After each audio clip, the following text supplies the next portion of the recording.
Maribor z bližjo in širšo okolico živi v pričakovanju spektakla v Ljudskem vrtu. Sreda, 20:45. NK Maribor proti Makabiju iz Hajfe v boju za uvrstitev v zadnji krog kvalifikacij za uvrstitev v Ligo prvakov. Odštevanje se izteka, zadnje vstopnice dobivajo lastnike, moštvo pa se je ob povečanem utripu v mestu umaknilo v karanteno. Za uvod v nepozaben nogometni večer, ki sledi v sredo zvečer, je bila v ponedeljkovih večernih urah organizirana priložnostna svečanost. V City hotelu Maribor sta mednarodni proizvajalec športnih izdelkov Adidas in NK Maribor tudi uradno predstavila svoje sodelovanje ter javnosti pred tekmo, ko bo moštvo prvič na domačem stadionu šlo na igrišče pred več kot 12.000 glavo množico, pokazala nove drese. Na zanimivi prireditvi je privržence nogometa in ljubitelje kultne znamke zabaval reporter Milan. V vlogi promotorjev opreme pa so gostje pozdravili Marcos Tavares, Argo Suarez Bordignon, Rajko Rep in Dragan Jelić. Naši štirje nogometaši so se pred povabljenimi, med katerimi so bili tudi zvesti navijači izžrebani seznama kupcev sezonskih vstopnic NK Maribor, sprehodili v novi nogometni upravi, ki pobira pohvale za zunanjo podobo. Fantje pa so nadvse zadovoljni s kakovostjo in udobjem opreme novega proizvajalca. Naj spomnimo. Adidas je zakon. Adidas in slovenski prvak sta sklenila dogovor o sodelovanju za obdobje 4 let. V torkovem dopoldnevu je ekipa opravila zadnji trening v Ljudskem vrtu, na novinarski konferenci po koncu vadbe pa smo slišali zadnji napovednik nestrpno pričakovane tekme. Odločnosti, da se uresničijo sanje kluba in armade zvestih navijačev, pa ne manjka. Še enkrat dober dan. Najprej, kar se tiče kadra, jasno je, da Argus ne more nastopiti zaradi parnih rumenih kartonov, da Viler, Majer, Potokar zaradi poškodb oziroma zaradi tega, ker niso še tako daleč za treningi, ne bojo v kadru, še v tem trenutku niso na razpolago moštvu.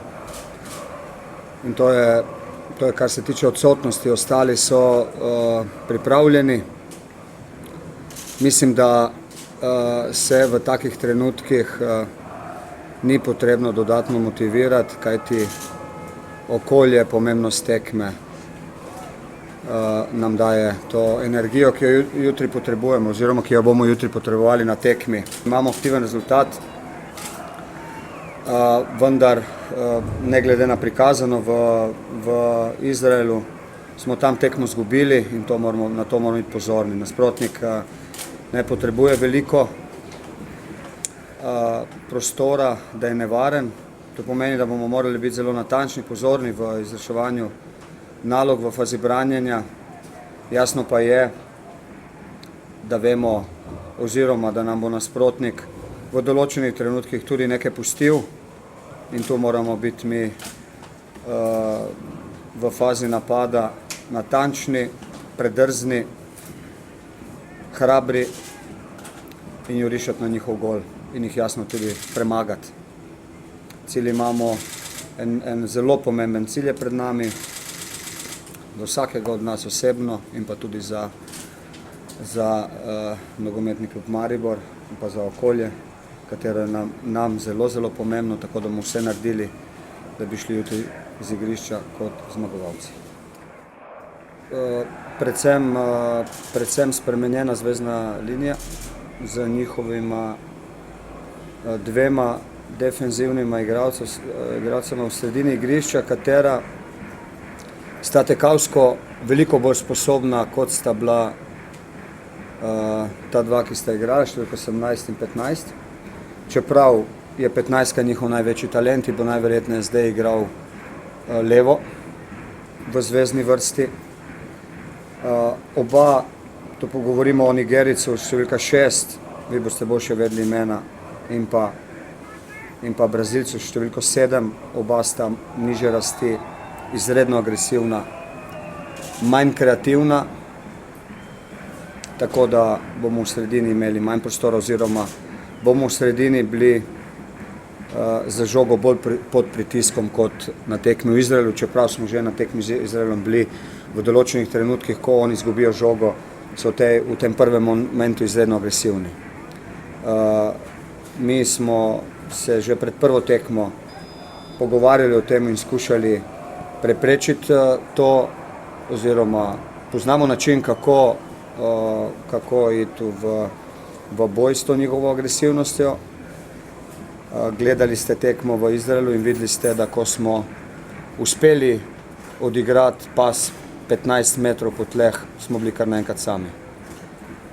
In to nam je velikokrat uspelo, velikokrat smo pa odigrali tudi na kratko, prevečkrat se malo obotavljali in tu nimamo velike šanse, ker gojijo pač tak slog agresivnosti, da enostavno tu tega mi nismo z naše lige navajeni. Videli ste veliko razliko med srednjo tekmo in pa sobotno tekmo v sojenju.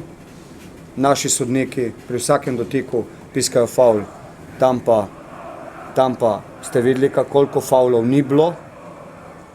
Tako da to je enormna razlika in tu kljub temu, da bi si fante želeli, da opozarjamo, to ne gre v 5 minutah, ne viš tako in kar naenkrat znam igrati proti tako agresivnim igralcem.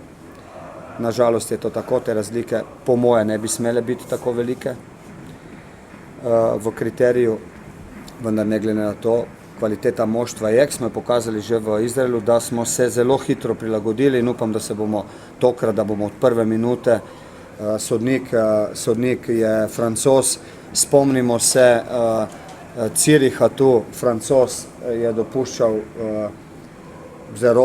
zelo oštro igro, tako da na to moramo biti pripravljeni. To pomeni ni nobenega padanja, enostavno moraš ostati na nogah in zdržati duele, zadržati žogo in kvaliteto imamo od spredaj se nositi z njimi. Verjemite mi, da razmišljajo tako, ko mi razmišljamo o njihovih dobrih stvareh, razmišljajo tudi oni o naših, ker jih imamo kar precej. Pozdrav svima, mi smo svi motivirani, maksimalno spremni, treniramo super. Mislim da će biti teška utakmica za nas, isto i za Makabi. Moramo biti koncentrirani maksimalno i konkretni prema golu.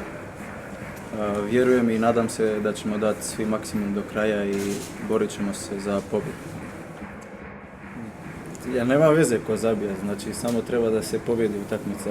Ja bi bio najsretniji da i Handa zabije gol. Samo da se pobjedi utakmica, to je najbitnije. Moramo biti čim više strpljivi, ko što je rekao i Bera, da ne lutamo bez veze i kad ćemo zabiti gol, zabit ćemo 90 minuti ili čak i produžeci ako treba.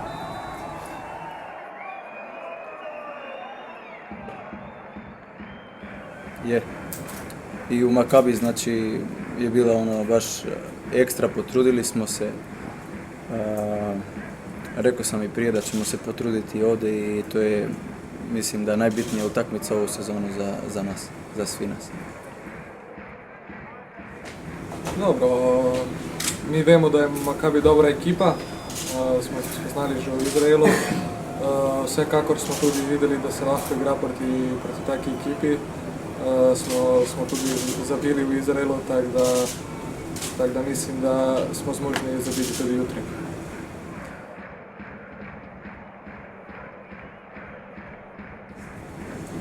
Vsekakor, navijači bojo jutri naš 12. igralec, mislim si, da bo stadion poln, tako da to je še en dodaten adrenalin, ki ga bomo dobili.